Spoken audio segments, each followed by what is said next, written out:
Hey everybody, kind of a different bit of a adventure today. We're definitely not working on a computer. This is my Jeep. And my Jeep needs a new fuel pump. So there it is. Why does it need a new fuel pump? Well, because of this.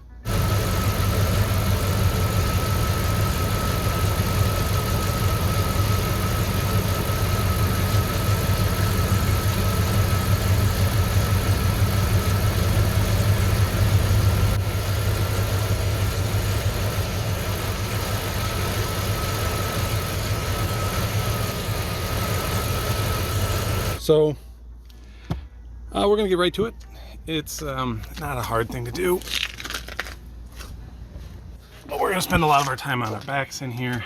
We're gonna drop the tank down, but before we do that, we have to disconnect our fuel filler neck, the overflow, and any miscellaneous connectors and wires and stuff like that, fuel hoses that we can reach before we start dropping the tank, because I don't want to snag anything and make this job harder than it needs to be. So let's get right to it. When I bought this Jeep, they said that they had replaced the fuel pump already, and I see some real shiny new clamps up in there, so I guess I believe them. But I haven't owned the Jeep very long and it needs a fuel pump already, so they either put like a garbage one or maybe they got it from the junkyard or something, I don't know. But we're gonna put a brand new one in it. Hopefully my stalling problems will go away. So I gotta get these clamps off of here. They don't look factory, so just take these out of here. That's difficult to do. I mean, all I'm gonna do is unscrew these, so I'll see you when they're off. All right, clamps are off, hanging down there. Now we just gotta grab these and pull them off. It should be simple to get off, considering we're just done, maybe.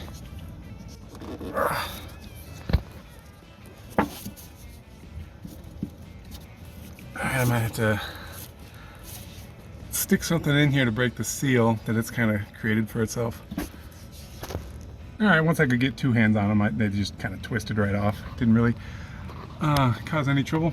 So before we can get to the clamps that are all the way up inside of here, we're going to have to drop the tank. So let's go underneath it and check what we have to do.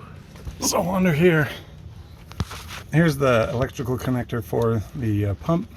It should be clipped on up here, but I'm noticing there's a clip here and the same one, you know, connected here. So I wonder what the story with that is. Let's pull that guy out of there.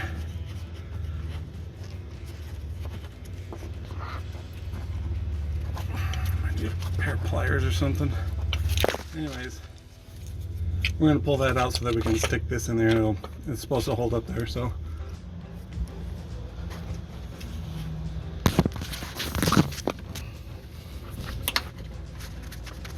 sorry for the shaky cam, but this is hard to do. Sticking my phone up in here. There we go.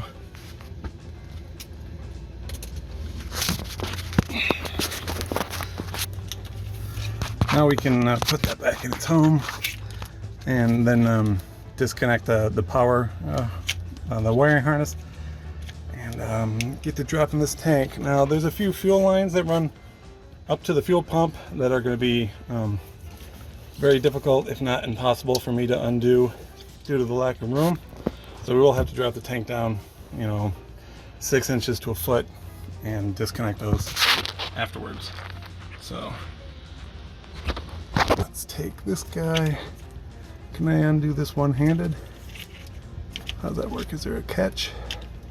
Oh, there used to be. There should be a red tab that pushes in here and keeps this locked together. I wonder if they had to replace the wiring harness on this. Let me go ahead and use two hands to disconnect this. Alright, success. It came apart. So these are probably 15 millimeter. There's going to be two of them. And then the tank is going to want to fall down due to gravity. So we're going to jack up. We're going to use my jack plus an old brake rotor to help distribute, you know, weight more evenly on the bottom of the tank. And we're going to bring the jack up to it, put some pressure on it, remove these J-bolts and then let it down slowly. That's the plan. There's, I don't know, probably about 5 gallons of gas in here. Not much. At least I think there's only about 5 gallons of gas. We're about to find out. I got the jack up underneath it. It's got plenty of pressure against it, so even when I pull these bolts out, it will not fall. Hopefully. Let's get my socket up on there. Oh man, it's just short of, oh, there we go, there we go. Cool. I don't know if you guys are gonna be able to see. I don't know if we,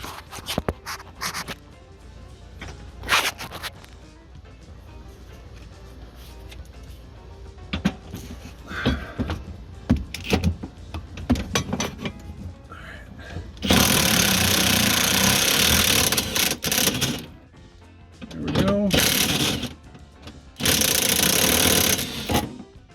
One. So where the gas tank strap goes up into the frame here, there's just a slot and you can wiggle it free. Maybe it'll be easier when the tank is out. Yeah, it'll probably be easier when the tank is down. Anyways, let's get that other side. Oh, there we go.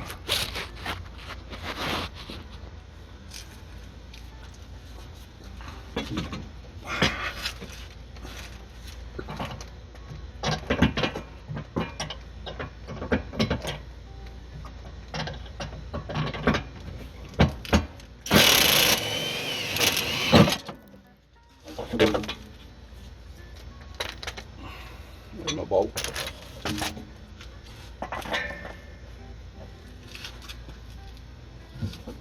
Alright, that was easy enough.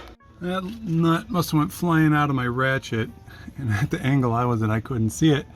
So if you saw it, go ahead and post in the comments below where it went. That'd be much appreciated. Yeah, I don't know where it is. I'll find it. Alright, let's let the tank down real slow like. Make sure nothing doesn't bind or hang up. Come on. There we go.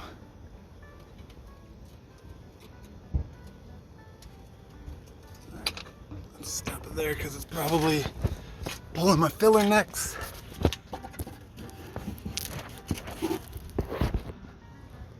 Can I get up in there yet? Almost. Let's see how far I can let this down before anything silly happens.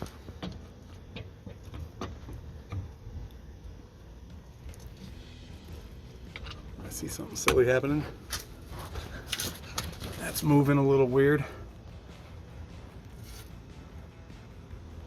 Like I said, the gas tank is nearly empty, so I'm not too worried about it. I just don't want anything to fall or break or lines get snagged. This is kind of dumb. How did they manage that? How did this screw clamp on the left is the head fork's pointing straight up? How did they manage that? That was goofy. Okay, I went and grabbed a little small ratchet wrench to take these worm clamps off, and they are barely on there. The worm clamps, that is. They were almost finger tight rather than, you know, by a tool. So I'm gonna scrape my knuckles up a little bit pulling those out of there. I'll see you when they're out. All right, once I got the larger fuel neck or fuel hose out of there, now I can stick my socket wrench through there and get that other the overflow hoses clamp off of there that's, you know, conveniently pointing straight up towards the bottom of the truck. So once I get that worm clamp off of there, then I can pull this hose out through this portal in the side of the frame, and then we should be able to drop the tank down because we were hanging up on these. So that's what I'm gonna do. All right, my fill and my overflow are completely out of there now, and we only had minor casualties. So we should be able to drop this tank down the full way. Shouldn't be anything holding us up now.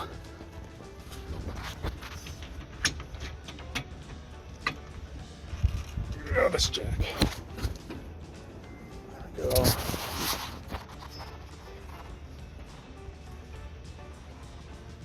like it's coming down, no big deal.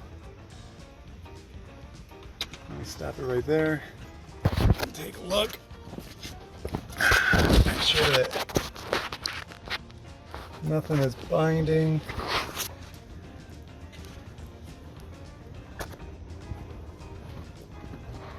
I don't think we're far enough down to have any hoses binding. So let's keep going. Fuel lines, not hoses. Let me straighten that little accident waiting to happen up. Alright, that's better. Ooh. The ground is getting hot. Okay, it's starting to list to one side. Starting to want to come this way. Let me crawl up under there and make sure we're not hanging up on anything. All right, we are much further down now, as you can see. I can fish this up in here. There we go. Yeah, look, there's plenty of room for those fuel lines. So let me get this thing down further, and then we can disconnect those fuel lines. That looks pretty shiny. I did replace this. All right, I let it down gently the rest of the way off of camera. Ignore that. And now we can disconnect our fuel line. I've already pulled off the vent line, and we'll be able to get this out. And it is looking like a newer unit. I am seeing some chalk lines on here. I wonder if they just got a fuel tank, fuel pump from the junkyard. I don't know. It's weird to have the writing on there, I think. Anyways, let's disconnect this. These are pretty simple to disconnect. You got these two blue clips here. Squeeze those together, which is going to be easier said than done on camera with one hand. And then just pop it off. So I might need to use two hands, but you just squeeze these two clips and then push the connector off that way. And I'm going to need two hands. I apologize. So after a bit of Googling here for this part number here, EP9848, turns out this is an Airtex pump. I used to deal with auto parts. I used to work at Advanced Auto Parts when I was younger, and Airtex was their kind of go-to pump. That's what they mostly kept in stock, and we had a lot of returns on these. So it's no wonder that this one is giving me trouble so quickly. So let's get this thing out of here and put a more quality pump. Not that Delphi is the end-all be-all of fuel pumps, but I think I trust them more than Airtex. So we got to take this. Well, first I'm going to clean up around here, and then we're going to take this large lock ring, hammer it off, turn it, and pop the whole thing out. And hopefully the tank will just be clean inside. I hope there's not a bunch of garbage and dirt and stuff in there, because I don't want to have to clean it out. Be right back. So I'm fresh out of brake parts cleaner or carb choke cleaner, really any spray cleaners. So I'm going to just pour some water in here and use a old paintbrush to clean this mud and dirt out of here, and hopefully we'll get a good seal. All right, so we are reasonably clean now. Like I said, I'm going to take a mallet and probably a screwdriver and tap that collar off of there. All right, I grabbed my all-purpose beating mallet, gave it a couple of taps, with a screwdriver, and it came right loose. Can't imagine that was good for keeping dirt and stuff out, which is probably why this failed.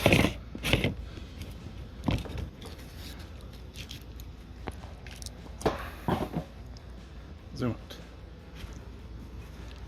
Alright, again, it looks fairly clean in there, so let's pull this out. There's the seal, don't go away, seal. Here we are. Drain some of that gas into there.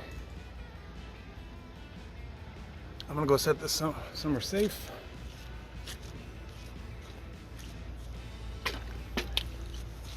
Oh, that was a dumb idea.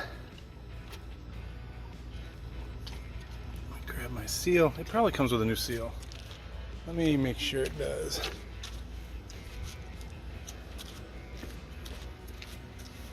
So I'm looking down into the tank, and there is some dirt in there. I don't think it's anything to be concerned with. Don't drop your phone, it'll melt. So, yeah, let me check out and see if we get a new seal. Got the new pump in hand, and yes, it does come with a new seal. And yeah, it's considerably cleaner than the old one, but I mean, that doesn't mean anything. So let's throw it in there, and hopefully my stalling problems will be... I'm pretty confident that this is going to fix the stalling problems, considering we did test the fuel pressure as I shown in that video, and it drops out and comes back, or just stays off completely. So let's drop this in here.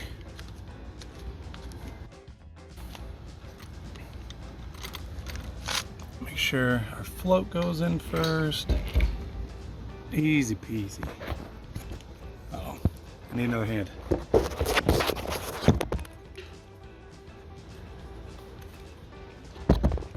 There we go. Set her down into her new home. Compress it down a little bit.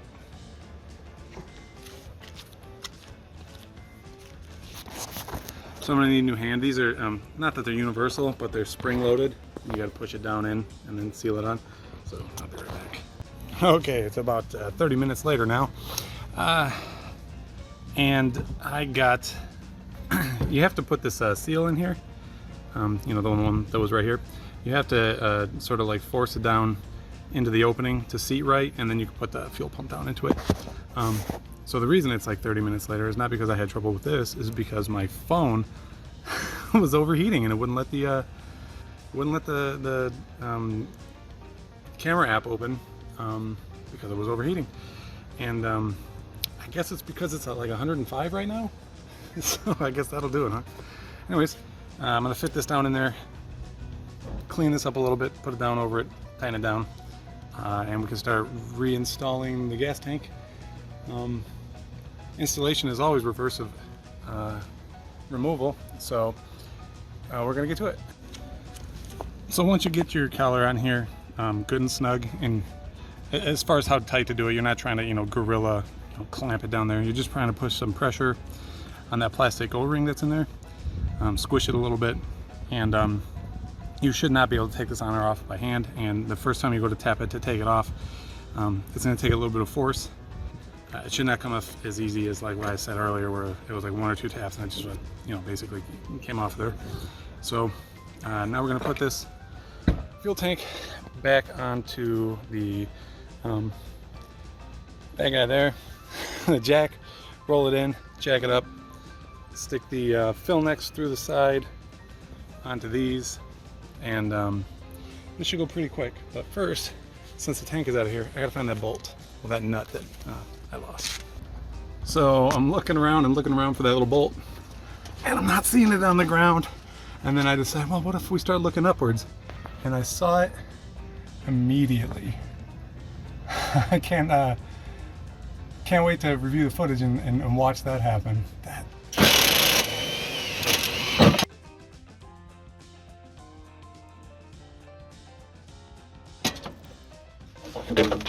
That's like a 1 in a million shot right there. So let's go ahead and get that guy out of there. Look at that. So you're going to want to not forget to grab your little blue clip off the old pump, because evidently the new one doesn't come with one. Getting this off is pretty straightforward. You got to take these little wings here, pry them up over this little bump in the hose barb, and then you pop it off. I'm going to need 2 hands to do it, but you'll just basically need a little screwdriver to be able to do that. There we are, success. Climb back down under here. Don't knock everything you got precariously balanced up or off your jack. Slide the blue clip back on. Easy peasy.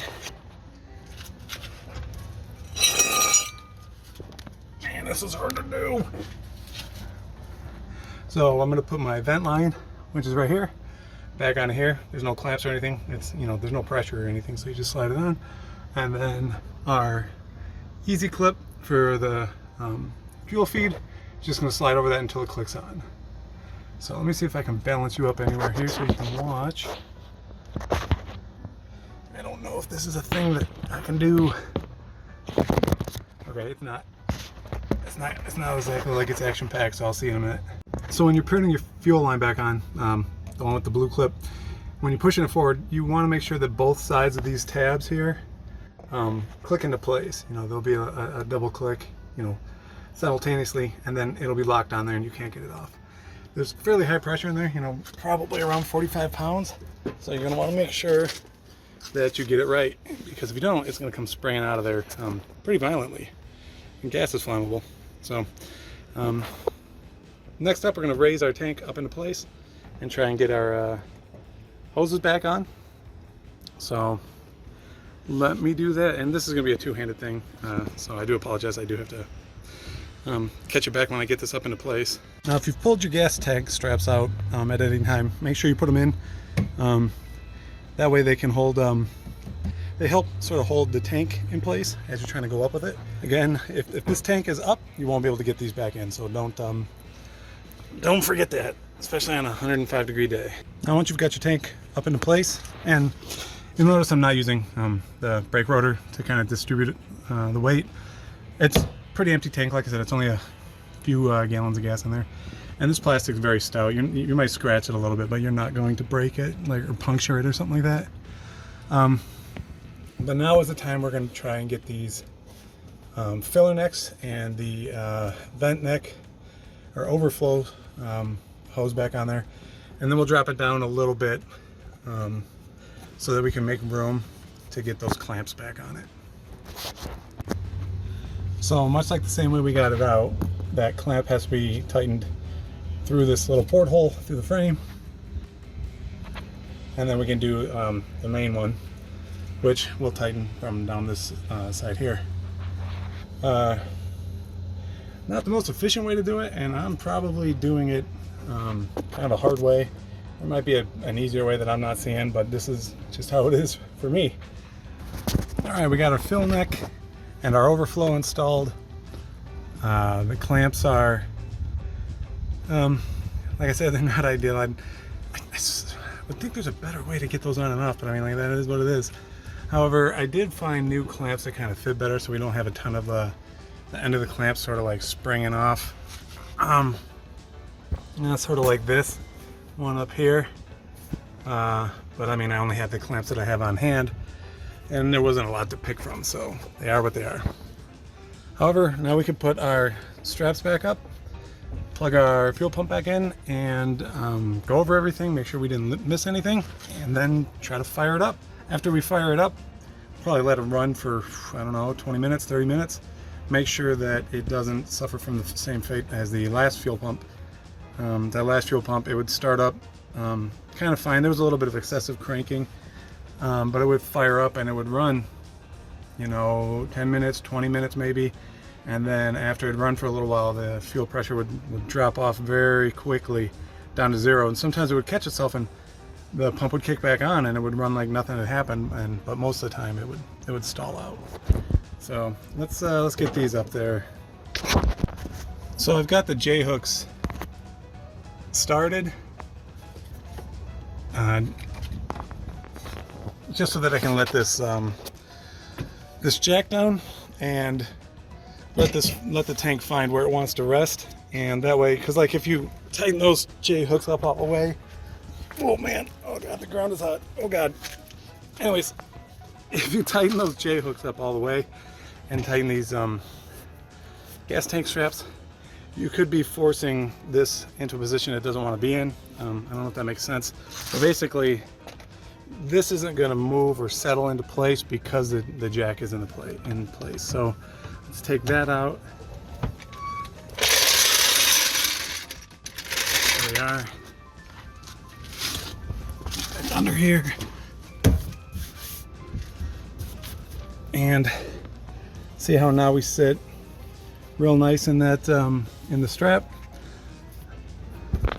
we should be good to go to tighten these. So as far as tightening them down, you don't want to like, you're not trying to put like 100 foot-pounds of torque on these bolts. You're just going to run it up until everything's snug. You'll see the tank start to deform a little bit, and that's when you know you've kind of gone up enough. Probably what it's going to do is it's going to run the bolt, because the bolt is going to, or the nut is going to move while we're tightening, because the J hook is going to come down into it, and the bolt is going to move up. And probably about right when it comes out of this socket here is when it's going to be about tight enough. So let me get into that. Get out of the way.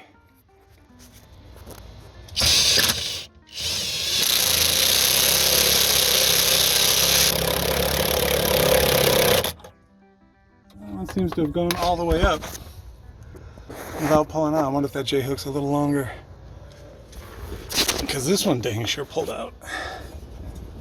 And there's plenty of thread left. Oh, this one's got a lot of thread too. I'd say we're probably tight enough. So the last thing we got to do is we got to hook ourselves up to power.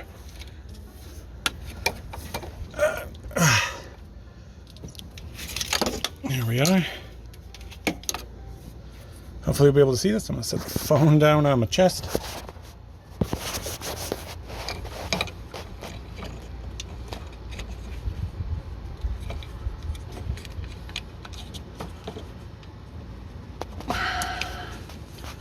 Now this doesn't have, there we go.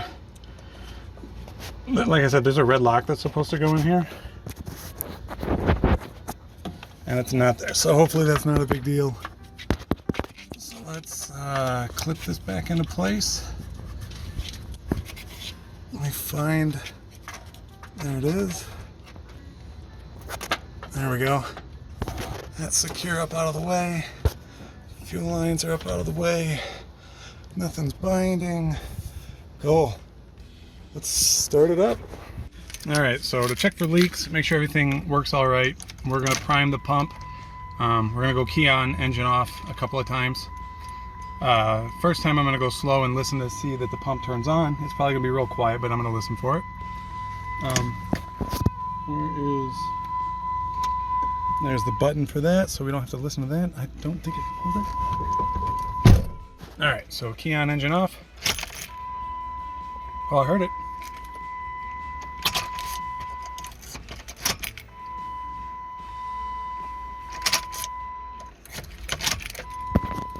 All right, so the system should be pressurized. I'm gonna go look for leaks.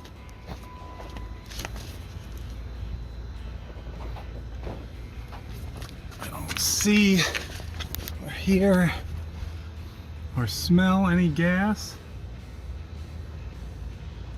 All right, let's start it up. And like I said, this used to have kind of prolonged cranking required to start it, so hopefully now it starts within, you know, a revolution or two. There we go.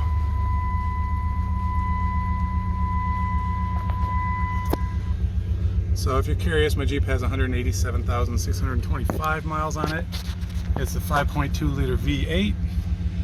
I've done various things to it to make it a little bit better, everyday driver and off-road sort of adventure. Haven't really taken it on much off-road because I want to iron out all the kinks in it, and good thing I haven't, because that fuel pump would definitely had died while I was out. So we're going to sit here and let this run, and hopefully it won't stall out. So we've been sitting here idling for about 15 minutes now, and not a hiccup, not a problem. Everything seems to be running good. It definitely would have stalled out by now if the old pump was in there, so I'm pretty positive that this has fixed my problem. Pretty happy with that. This is, I know it's a big deviation from what I usually do, but this is something I've kind of been putting off because the weather's been crappy. It's still kind of crappy. I mean, like it's sunny and looks nice, but it's 100 and, let's see what the old, where are we? Truck says 106. So it's pretty warm out, and it's been warm like this for about 2 weeks now, so I figured I better get it done. And I don't get a whole lot of time throughout the week to make videos, so I kind of had to sacrifice it to get this thing running again, as it's been sitting a little while, and I don't think my landlord likes it sitting around. So so that's about it. This will probably happen once in a while. I hope it's a nice little break from the computer stuff all the time, but it's not the main focus of the channel, so we won't be doing this a ton. Anyways, if you like this and you want to see more of stuff like this, I can absolutely do it, because if you look over there in my garage, I have a project that's been well, following me from place to place for a number of years now, and I work on it when I have time and money, and those those two things are kind of scarce in my life now. But anyways, if this one gets if this video gets popular, maybe I can mix in some of the mechanical stuff along with the computer stuff. But if you didn't like it, go ahead and throw a thumbs down on it. Let me know what you think in the comments, and I think we can go from there. But thank you very much for watching. I think I said it already, but if you like what just went on here, go ahead and give me a like and a subscription, and I can be sure to get more of this kind of content out to you. Thank you very much, as always, for watching, and I'll see you next time.